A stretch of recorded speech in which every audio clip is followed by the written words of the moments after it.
Hello, everyone, and welcome back to the Art of Awesomeness podcast. I'm your host, Adrian Kiswani, accompanied today by not your also host, Christian Caito. Don't worry, Christian is fine. He's okay. But Christian did have some family matters that he needed to attend to. Christian and I are big believers on family first. So if there is a family issue, that means that, one of us has to skip the podcast, then either one of us would be more than happy to skip recording a podcast episode so that we can be with family when they need us. So I'm going to be alone today. This is episode 51. I know that not everyone who listens to this podcast is a Christian or even religious for that matter. We have an audience that mostly comprises at the moment of people who we knew in high school. Some of those are Christians, some of them are not. Some of them, don't believe in anything at all, I guess you could say, if you can believe that. But if you do fall in that category of believers, then I would just say if you can take some time out of your day, before you listen to this podcast or whenever you have time, if you could send a few prayers Christian's way towards him and his family, if you could just pray for the well-being of Christian and his family members. They kind of experienced a bit of a shockwave in their family as of recent, and so Christian wouldn't skip this podcast unless it was important. I know that family comes first, and so accommodations obviously were going to be made so that Christian could be there for his family. So I know that, maybe not all of you come here for the podcast for Adrian. Maybe some of you come here for Christian because, he's a riot. He's awesome to be around. Super funny guy. This is going to be more of an Adrian style episode. So if you're interested in that, hey, stick around.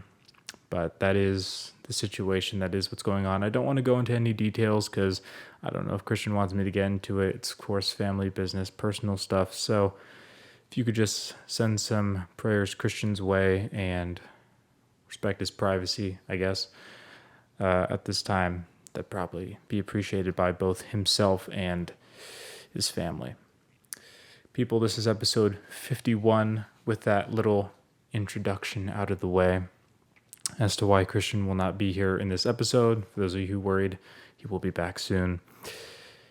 We, of course, have the first order of business, which is Happy National Compliance Officer Day, Dumpling Day, Johnny Appleseed Day, which, hey, if you're interested in Johnny Appleseed or planting apple seeds, don't know how much of that is historical, but if you want to go for it, hey, why not? Shamu the Whale Day, Pancake Day, which I am down for, Situational Awareness Day. I think that's probably the most important on this list, and then Gold Star Mother's Day. I wasn't able to figure out what Gold Star Mother's Day is. All the other ones seem pretty straightforward to me. Gold Star Mother's Day, I'm assuming just means that, when someone gives someone a gold star, it usually means that they did a good or exceptional job. So I'm just going to assume that this is mothers who are good at mothering, so yay for that. We sent out a Instagram question on my Instagram recently this week, asking what you guys thought the next podcast topic should be for this episode specifically. And we got a recommendation from a wonderful person. And I didn't ask if it was all right to use their name for this specific question. We've used their name before, I will say that, but usually before we delve into a topic, which I guess to some could be a more personal topic, a more personal issue, generally I like to err on the side of caution, and if someone doesn't explicitly say that we can use their name, and, say that they're the one who asked the question, I usually won't do that, just to err on the side of caution. And so there you go. They may be perfectly well with me saying their name, but I figured that this topic maybe for some people, it might be something that some people are a little bit embarrassed to admit, or maybe it makes them uncomfortable for other people to know what they're feeling. So this was a recommendation given to us by someone on Instagram, and I'm just going to read for you what it says. If any of you guys are wondering why I have this piece of paper, sometimes I can get off of, what is it called? I can go off the rails essentially as far as topics go. You know, I can be talking about one thing and then it can skew off into a completely different topic. And before you know it, I have no idea where I am. So I have this to I guess, guide me through this podcast episode. A little bit of an outline, I guess, if you will. And we're probably going to start using these just to make sure that we can get all of our thoughts across. Christian and I, sometimes we have a whole lot planned for an episode, and then we realize by the end that we just did not manage our time well enough to get all of our points across. And so we're probably going to start implementing these to make sure that we can get everything that we need to talked about for every episode. So just a heads up for you guys. This was what we got from Instagram. This was the topic recommendation. Things to be excited about during the fall season because midterms are making me depresso. Now, we don't want anyone to be depresso at all because, and depression, same thing. Depression is not something that, it's not a place you want to be. It's something that we all go through. It's something that we all experience. And I do think that there is a place for it in our lives. There is a place for suffering. There's a place for joy. Life is a mix, and you need the mix in order to fully appreciate happiness, I think. When you've been seriously depressed or in a dark state, it usually makes you a better person on the other side of it. So there is that to consider. And I do think that hard times do make strong people. But being depressed is no fun. It puts you, for many people, in a paralyzed state where you can't do anything productive. You feel as though life is maybe slow and there's nothing really there to bring you purpose, joy, etc. Everything seems glum. So, just a little bit of a preface to this episode. If you are seriously depressed or, I guess, going to the side of self-harm, suicidal thoughts, harming yourself, self-inflicted injuries, if your depression is leading you to make, maybe not decisions, but at least have thoughts of irreversible damage, and it's not just kind of a slump, and it's more than that. I do just want to say I'm just a college dude from California, which is not the most mentally stable state in the US. So if you are seriously depressed, I'm not a psychologist. I'm not a professional. If you think that you need some professional assistance with your mental state, I'd highly recommend you actually go and seek out someone who is qualified and not just some guy on the internet. Of course, I do hope that my answers help you. My humble opinion is that all of the answers we need are here in this book. But I'm going to try and give it my best shot. And I'm going to break it up into two sections because right here it says things to be excited about during the fall season because midterms are making me depresso. So I'm going to give some of my personal feelings about what I get excited about during fall.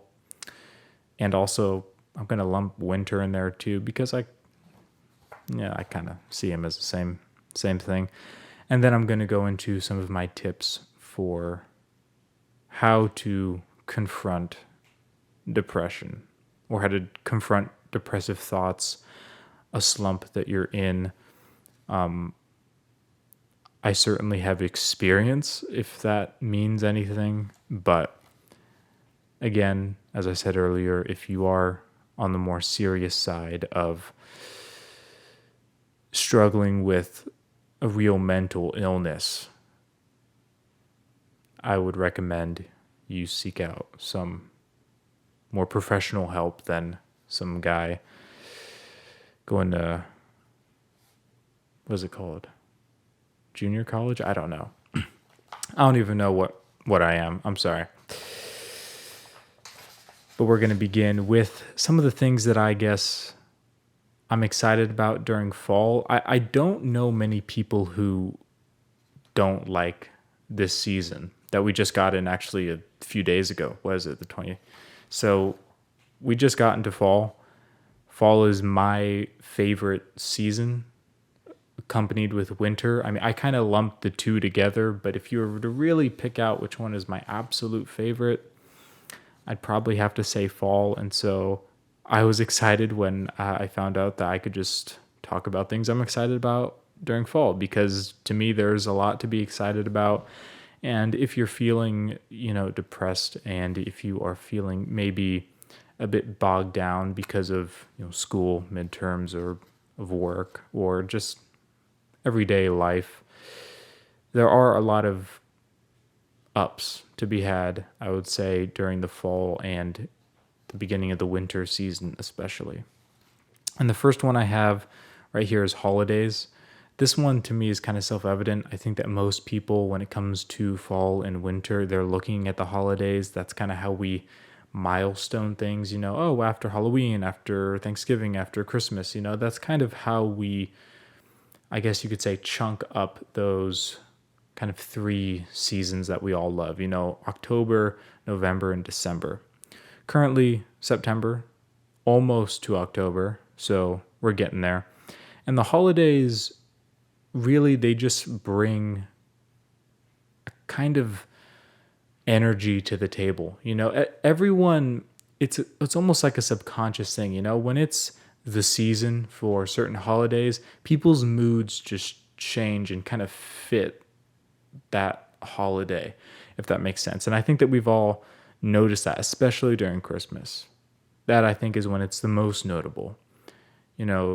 Christmas spirit, I don't think, is a fake thing. It's a real thing that, to the point where you can probably cut it with a knife. I mean, as it gets closer to Christmas, which is a big holiday here in the States, people, I mean, you can sense it in the air. I mean, people just kind of have that look on their face, maybe a little pep in their step. When it comes to certain holidays, the whole world kind of centers and fixates on those celebrations and those exceptions to mundane things like work, school, which hopefully you're able to get some enjoyment out of those things.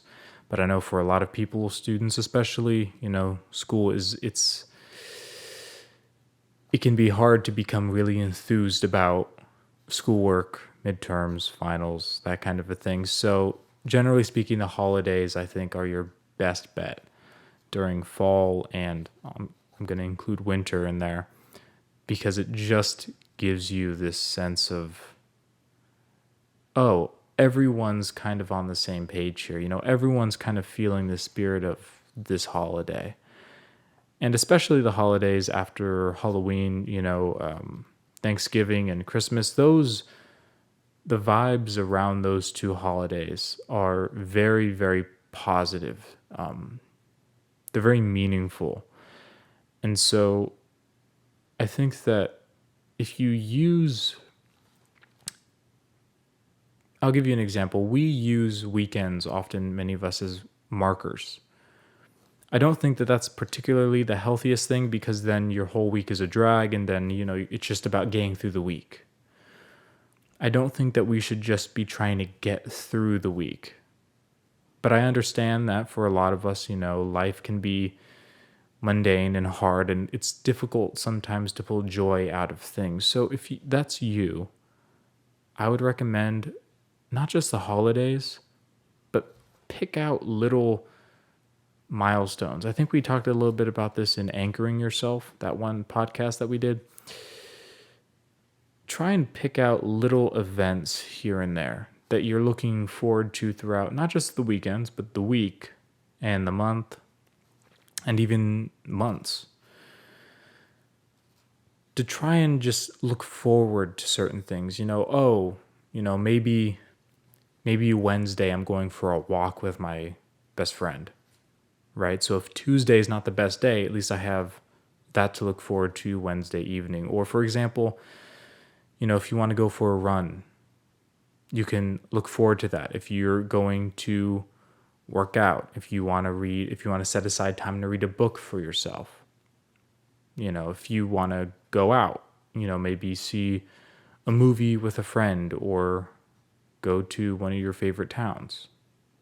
Something where you are placing little markers, little milestones of happiness, of joy throughout your week, that if all else fails, you can at least look to that and have hope that you will feel happy then, if not now. Again, I don't think that this is a great long-term strategy. I do think that we should strive to find joy and, at the very least, contentment in whatever state we're in. But for a lot of us, you have to start somewhere. And so if you want to start with little milestones, for example, holidays, that I think is an easy start. Another thing I'm looking forward to, all of us are looking forward to this fall and winter, are the breaks. Fall and winter are known for their breaks. And at least where I live, there is an October break, a November break, and a December break. January breaks the chain, and we all know that. But for those 3 months, you get breaks upon breaks. And for students and people who work, depends on the job. But especially for students, which is where this question came from, worrying about midterms and such, after midterms and after finals, especially during the fall semester, we have a lot of breaks and time to decompress from maybe some of the stress that you were feeling surrounding those tests, surrounding those exams or projects or speeches. For example, I just gave a speech in my public speaking class. And I don't like public speaking class, which is surprising because I have a podcast, but I'm not very good at making podcasts. And public speaking, when you're having to make a speech about something that you probably don't care about, it can be a bit difficult to be motivated there and to be comfortable speaking in front of people who you don't know very well and things of that nature. So I gave a speech. But the nice thing about the speech was, after the fact, it was a weekend. And so I had a chance to forget a little bit about that. The class, the speech, grades, people. I didn't have to dwell on that. So breaks, that we experience during fall are way longer than a weekend. They can last for a week or two, meaning you can spend time with your family, you can work out, you can do whatever you want that makes you content and joyful without actually having to think about or care for the things that stress you, especially if those things are school.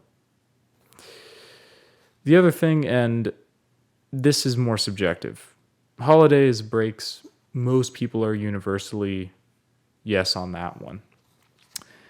The number 3 I have here, this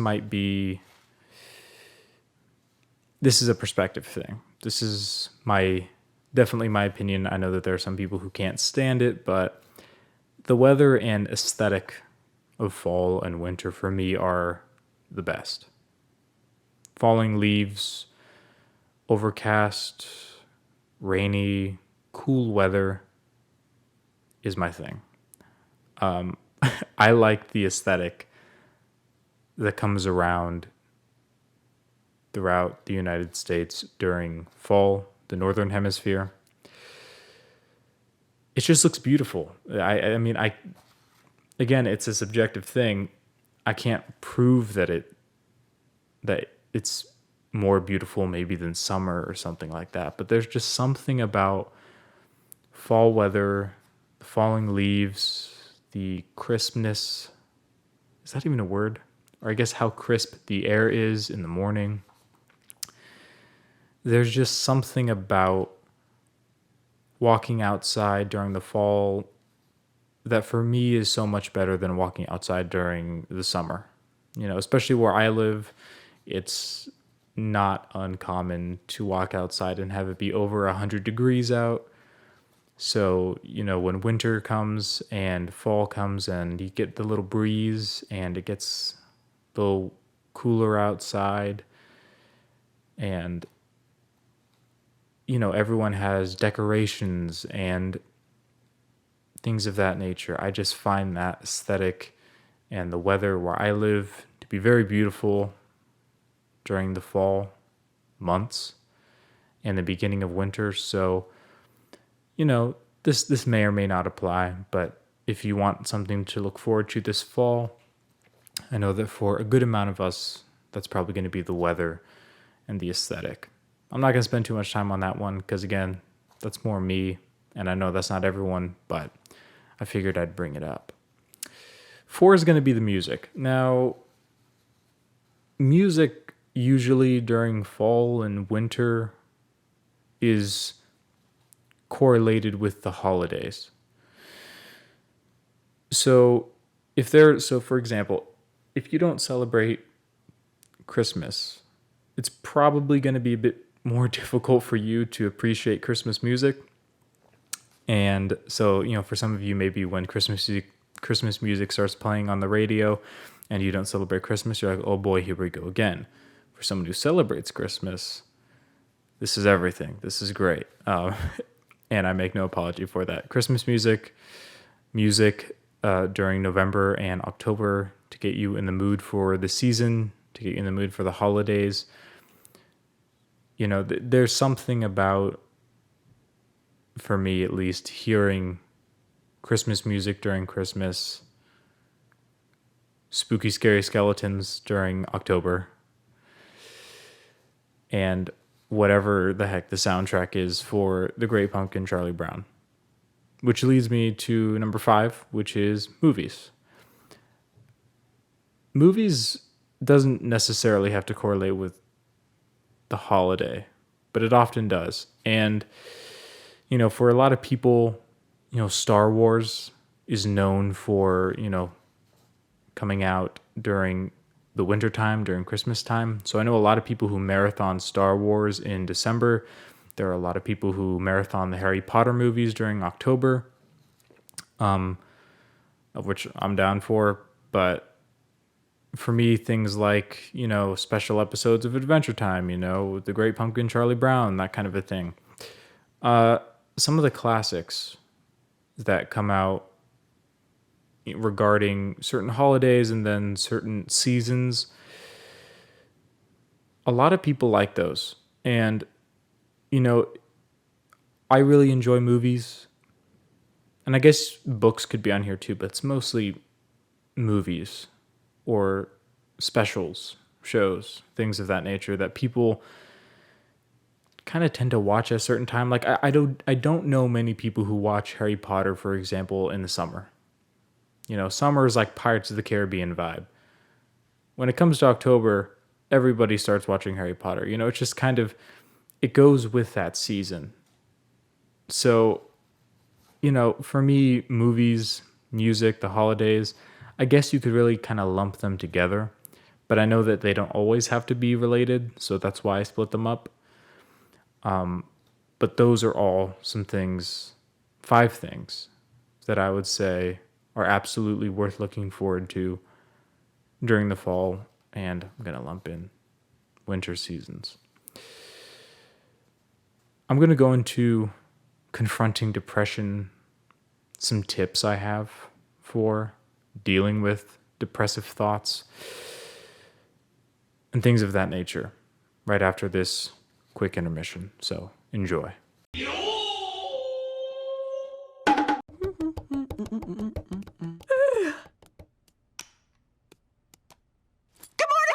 All right, I hope that you guys enjoyed that intermission. So here I have some points about depression and some things that you can do to alleviate it. You know, if you are experiencing some form of depression and sadness, these are some things that I found extremely helpful, and many of them may seem extremely obvious to some of you, but sometimes the obvious thing people don't really get on their own. You know, sometimes we have to be told even the most obvious things, because I know that for a lot of the time when you're depressed, it's very hard to see the obvious thing. You know, you're clouded, your judgment's clouded. And so some of the most obvious things that I'm going to say here right at the beginning might not even occur to us because it seems so simple that it doesn't really seem like the end all be all of my depression. You know, it must be some secret. And it's really not. So I'm going to, again, I said I'm not a professional, but I do believe that this has the answers that we need. So I'm going to be giving my points, and then I'm going to be giving Bible verses that hopefully will instill the point further. And the first point from experience is going to be this: sleep. Sleep is something that we all need, something that we all do, but not a whole lot of us really take advantage of it, and we don't do it enough, I don't think. Am I saying to sleep in 24 hours to get rid of your depression? No. But what I am saying is that if you are going to sleep late and if you're waking up late, one, that might increase your depression, because a lot of depression is not feeling very purpose-driven. It's feeling like you don't have enough time to do the things that you want. If you're waking up late in the day, your day is shortened. And so you might not have the time that you want to do the things that you want. You're going to be more tired, because the truth of the matter is, sleeping more doesn't actually make you more or less tired.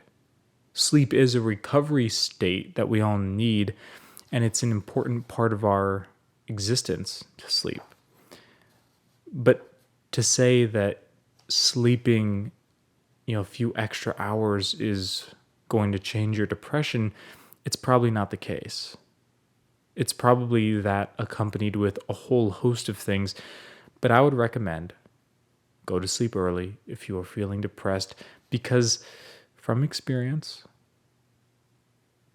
when you don't sleep early, you generally dwell late into the night. You're not spending your night doing something super productive most of the time. If you're depressed and you're staying up, 2, 3, 4 in the morning, or even maybe not that extreme, but you're staying up far later than you probably should or otherwise would, you're probably not spending it doing the most productive thing on the planet. You're probably spending it dwelling on whatever's making you depressed.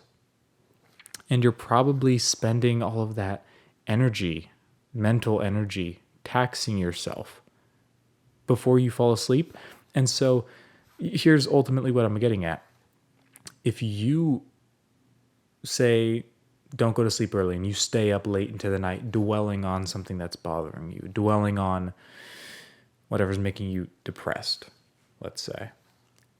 If you're spending your whole night, the beginning night, on that, and you're staying up doing that, you're taxing your energy and you're exhausting yourself right before you go to bed. So even if you, say, wake up late, you went to bed super taxed mentally, so you're not going to wake up super sharp, because you spent the entire last night just festering over everything that makes you sad and anxious and angry and frustrated. You spent all of your time doing that, and so you wake up not feeling good because you went to sleep not feeling good. This is the whole thing, don't go to sleep angry.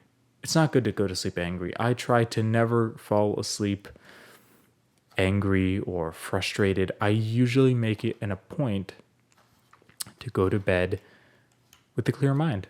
Maybe I don't go to bed, just sleeping for joy, but at least I'm not going to bed angry at someone, frustrated, or otherwise just in a really poor mood. I try not to spend excess amounts of time dwelling, because at the end of the day, it doesn't actually accomplish anything, right? You can think all you want in your head about anything, but unless you're actively doing something physically in the real world, in reality, all of that's just staying in your head.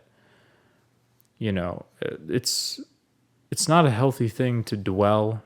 It's not a healthy thing, especially to stay up late at night and dwell, because it's going to ruin your night's sleep and it's going to ruin your day because you're not going to wake up good. So I would recommend, if you're depressed, wake up early. And the secret to waking up early is going to sleep early. It's real complicated stuff, but so many of us don't do it. And I'm guilty of this. That's why I put this as number 1, because it's the first thing that came to my mind. I am guilty of everything I just said not to do. And that's exactly why I know why you shouldn't do it. Because it doesn't help. It doesn't change anything. It just keeps you in a bad place that you don't want to be. And I have a verse, of course, that goes along with this ideal. And that is going to be Isaiah 26, verses 3-4. Thou wilt keep him in perfect peace, whose mind is stayed on thee, because he trusteth in thee. Trust ye in the Lord forever, for in the Lord Jehovah is everlasting strength. So what's going to keep you at peace, what I would say would keep you at peace at night, would be, instead of dwelling before you go to bed on, a person who you're depressed about for whatever reason, or a midterm that you're depressed about for whatever reason. Family, friends, enemies, work, school, your future, your past, whatever you're depressed about, or I guess we can lump in anxious about as well. Try and, instead of dwelling on that for hours into the night, before you go to sleep, think on God. Because it says, when you're trusting in God and your mind is on Him, not whatever's making you depressed, but when your thoughts are on Him and your trust is in Him, that's where your strength is going to come from. That's where your, quote, perfect peace comes from, whose mind is stayed on thee. That means whose mind is fixed on the things of God, on God. The good things, the important things, the things that matter for eternity, the things that matter ultimately, instead of maybe this fleeting thing that's frustrating you at the moment. This midterm, after it's done, won't mean anything. In 10 years, you're not going to be thinking about that one midterm or that one person who frustrated you at your job.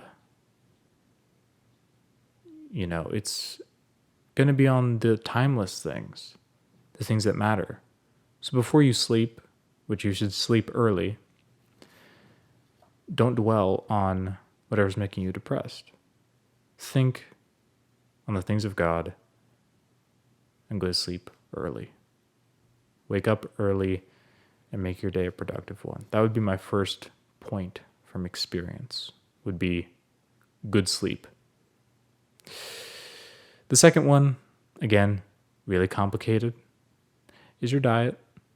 And that's going to be drink water. I have water right here. And let me tell you, if you don't know the benefits of water, drinking water, There are lists upon lists that they don't stop. They just keep going. And I don't think I need to really sit here and prop up water. I think we all know how important it is. But a lot of us don't drink enough of it. And when your body's not getting enough water and your body's dehydrated, you're not going to be very energetic because your body needs fuel, right? Apart from water, you need good food, nutritious food, right? What does that mean? That means food with minerals and vitamins and things that your body actually needs. Not just things that taste good, but things that are actually good for your body that are going to benefit you. Water, healthy foods, right? Real basic stuff, but a lot of depression comes from chemical imbalances, right? It's not just that something bothers us, it's that our body isn't capable at handling whatever is frustrating us or depressing us. So if you want to be able to confront your depression, it's a good idea probably to help your body in that way, right? Fill your mind, obviously, with the best things, but fill your body with the best things as well so that your body can chemically fight whatever chemical imbalances may be present. And it's just good for you, right? The aforementioned things, putting depression aside, they're just good for you to do. Good sleep schedule, good diet, you're good to go. The other one is going to be activity, and so that's going to be stimulate your mind with good things.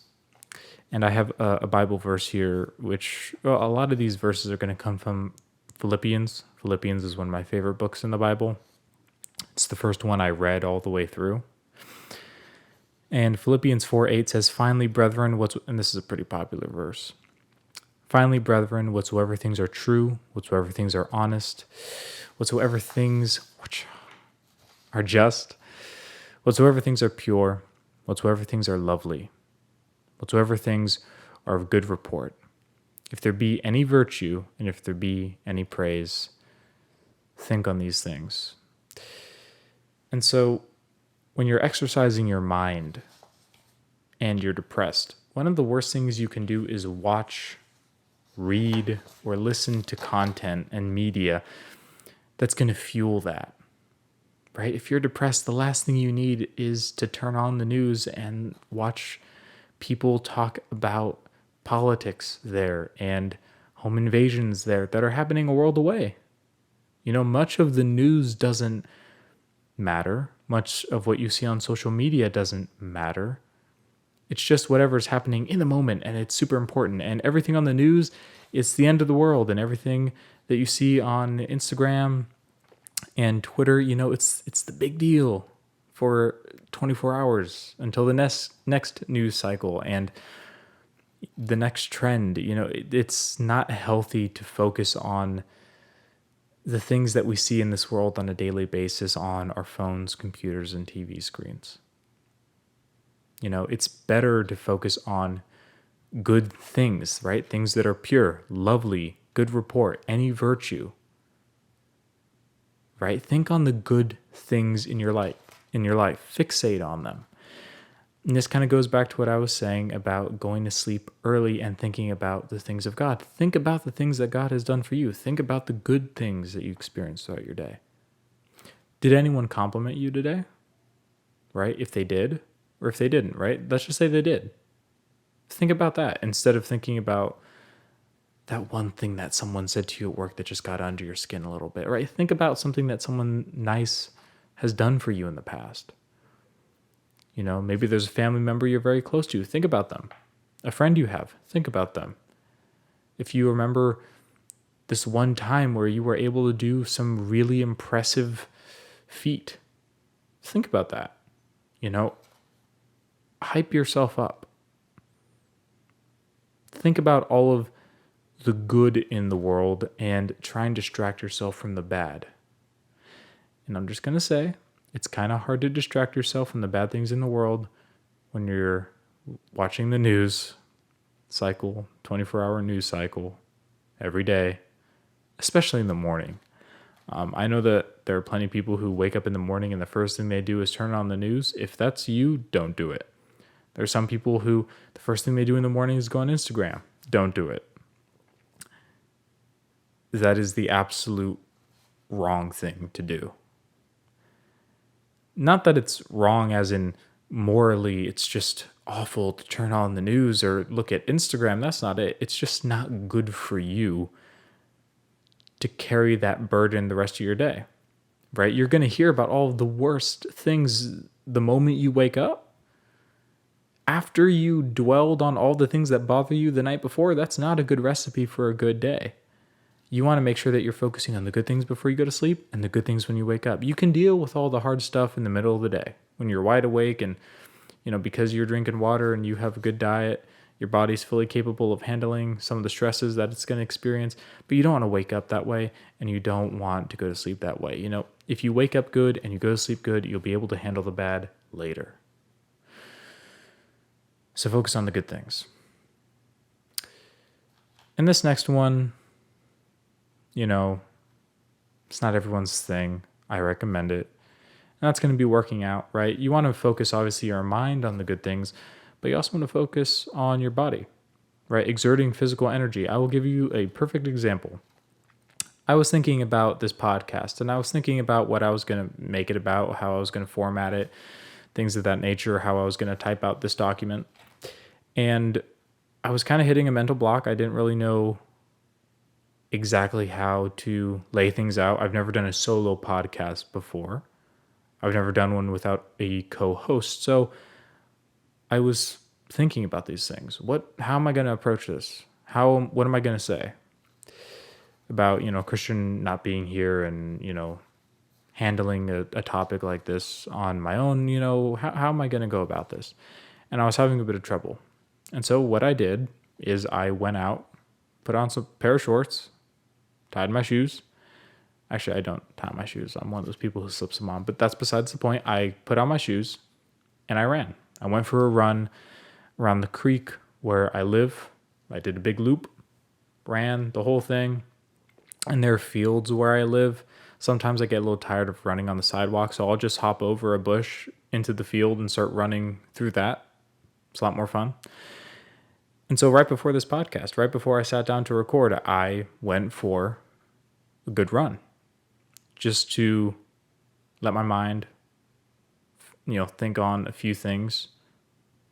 Because I found that swimming does this too, but I don't get the opportunity to swim that much. But running for sure, it's a time to think.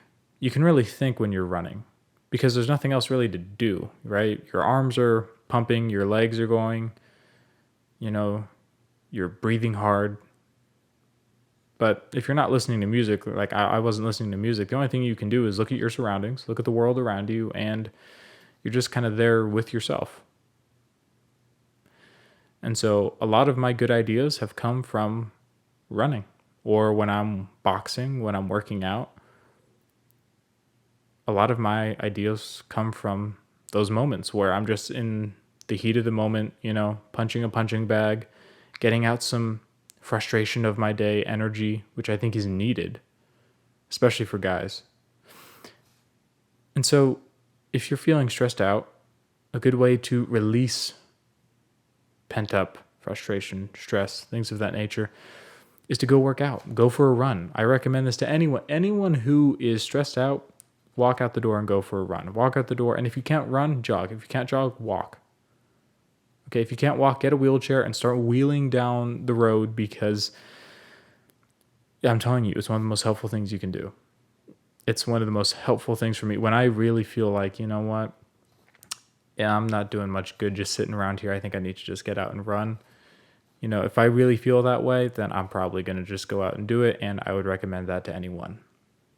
If you feel the need to exert some energy and you don't know how, just run.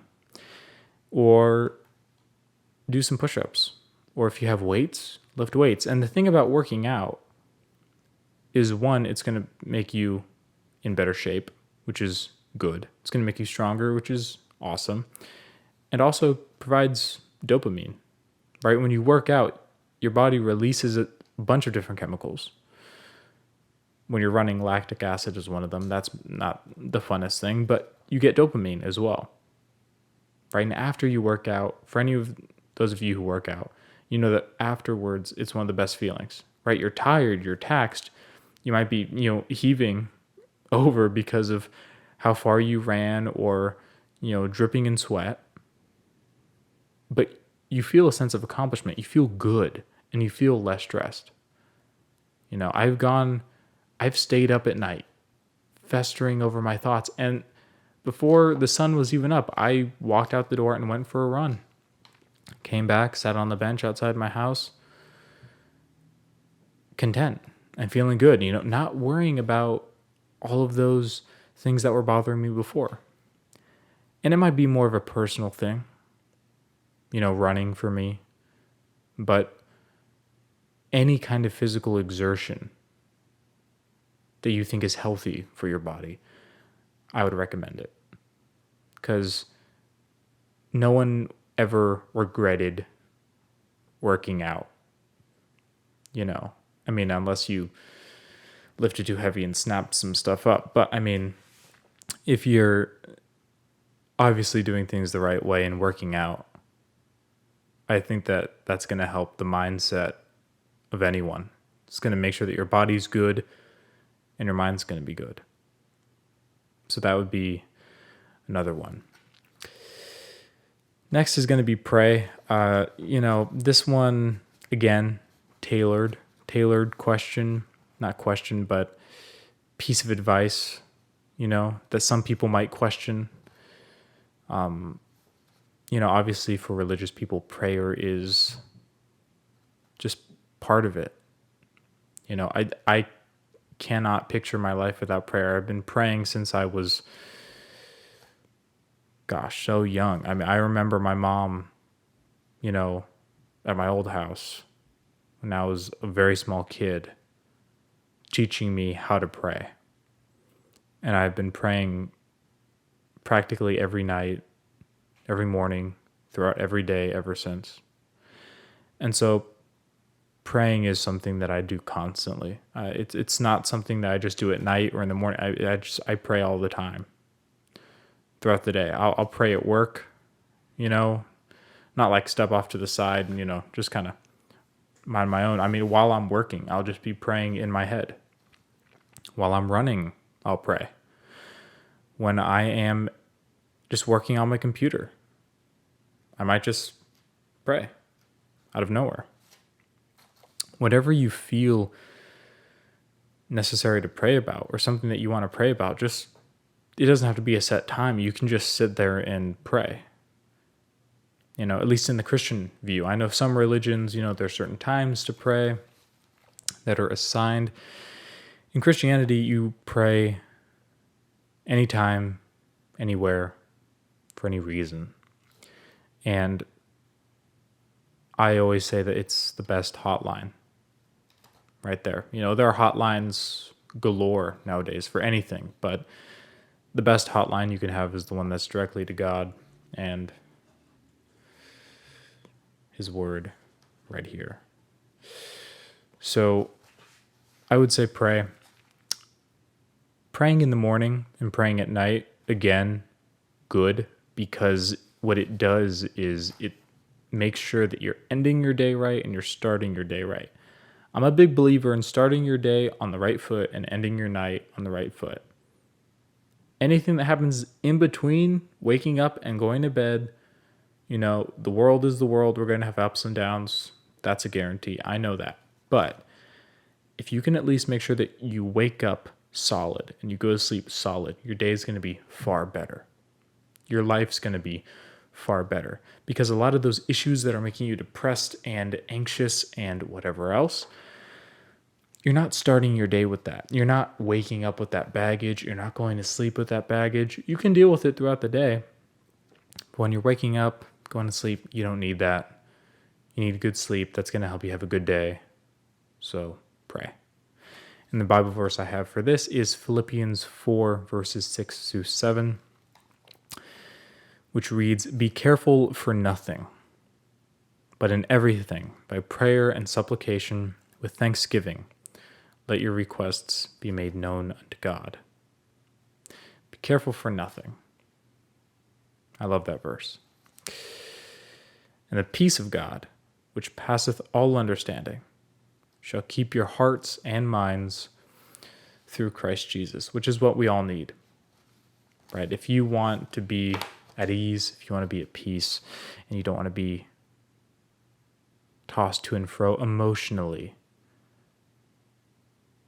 then you want the peace of God, which passeth all understanding, and it's going to keep your heart and mind through Christ Jesus, which is the best thing your heart or mind could be placed through. I've talked about this next one before. Just like we've talked about prayer before on the podcast, this one is a bit more specific to my experience. I know not everyone does this, and this isn't nearly widely as talked about as the other aforementioned things. But I'm going to say, and I'm going to recommend, if depression is becoming more part of your life than you'd like it to be, keep a journal. And the reason I say keep a journal is simply this. Your thoughts are your thoughts, and they're going to be racing through your head unless you get them out some way. And I recommend most of the time to go talk to people and speak your mind to other people who you can trust, right? People who you admire, your family, your friends, people like that. But I know that not everything people feel comfortable sharing, and not everything people really should share, maybe. I don't think that people should be complete open books, to be completely honest with you. I think that there is a place for privacy in an individual's life, especially when it comes to something that they might be depressed about, because it's probably something that they might be ashamed of. It's something that they might be uncomfortable bringing up to others. Now, I think that if it's really bothering you and you think that talking to someone is a good idea, you should.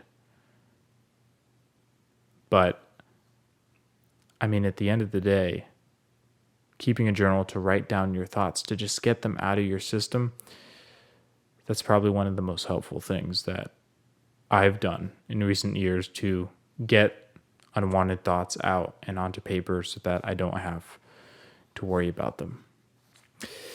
Next, I would say spend time around people, surrounding yourself with family and friends, people who support you, people who you light up around. People who, when you're done hanging out with them, you really do appreciate that they're in your life. People like that, I mean, if you can, spend as much time as you can with them, because the more time you spend alone with nothing to do, no one to see, the more you're going to end up, as I said, festering on those things that you don't want to be festering on. So if at all possible, try and minimize the time spent by yourself with nothing to do but sit there and think. This doesn't mean that you necessarily have to spend time with people all the time, but at least don't spend that much time alone doing nothing, because your mind will find something for you to do, and if you're depressed, it's probably not going to be the best thing. Next, I'm going to say routine, which, for a lot of people, COVID threw their routines out of whack, but we've been into COVID enough now that we should be able to get some things on track. Routine, make a schedule for yourself, and something I like to do is make checklists, right? To-do lists throughout your day. Where however you want to do that, if it's on your phone or if it's on a piece of paper that you cross stuff out on. I found that checklists help to organize your thoughts, and they help to organize your day. If you can kind of make a routine or a little bit of a schedule, organization in your life, that can usually cause your mind to relax a little when it knows everything's under control and we have a list of things to do and we know what order to do them. Organizing your thoughts can help a great deal. And this one is something that I do. Clean your room. Whenever I need a change of scenery, I will rearrange my entire room. Over the course of a few hours, I'll just move everything to a different spot. And the reason I do that is just to not shake things up or anything. I actually like routine, but having an organized space will calm your mind down. When you see a desk that's super cluttered, it's going to clutter your brain. When you see, a space that's well organized and it's clean, doesn't mean that it has to be empty. But as long as it's well organized and you know where everything is, then generally speaking, if the space that you dwell in is organized and is clean, then your mind will take note of that and adjust. This kind of goes back to, this next one goes back to spending time with more people, not just get out, change the scenery, take a walk, take a run.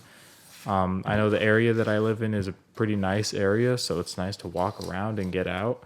And so any chance you want to take to explore the scenery abroad, do that, because it's just going to put you more at peace and perhaps remove you from a place that induces your depression or stress, right? I know that for some instances, for some people, going back to certain places can bring up negative emotions. Maybe sitting at your desk for too long can make you think about work. So maybe just get up from the desk and walk around. Something that I do a lot at night is, in between work, I will just pace around my house and just kind of get out of that area of work in school, just to kind of change the scenery a bit. Even if it's not outside, it can just be another part of your house, to enjoy and take some time in. Those are some of my recommendations for dealing with depression and dealing with, maybe some anxiety and stress about things that you have to do and the things that life throws at us. I know that, we all have times where we struggle. And so having some of these tips, hopefully they can help you the next time you're struggling with depressive thoughts or anxious thoughts. And if you're going through it right now, if you can implement some of these things, I'm sure that they'll help. And with that, I have the verse of the day, which again is going to be from Philippians. This is Philippians 4:11 through 13. Not that I speak in respect of want, for I have learned in whatsoever state I am therewith to be content. I know both how to be abased, and I know how to abound. Everywhere and in all things I am instructed both to be full and to be hungry, both to abound and suffer need. I can do all things through Christ Jesus, which strengtheneth me. Now, this is really just the key to all of it. As far as I'm concerned, this channel, this podcast, it is from a Christian perspective. And so when it comes to the things that we can't handle ourselves, we just remember that we can do all things through Christ. So remember that the next time you are having any depressive thoughts. Of course, you can always reach out to us on our website, through Instagram. All that information is always going to be in the description below. I hope that you enjoyed an Adrian-only episode. Thank you, everyone, for watching the 51st episode of The Art of Awesomeness. I'm your host, Adrian Kiswani, and I'll see you next time.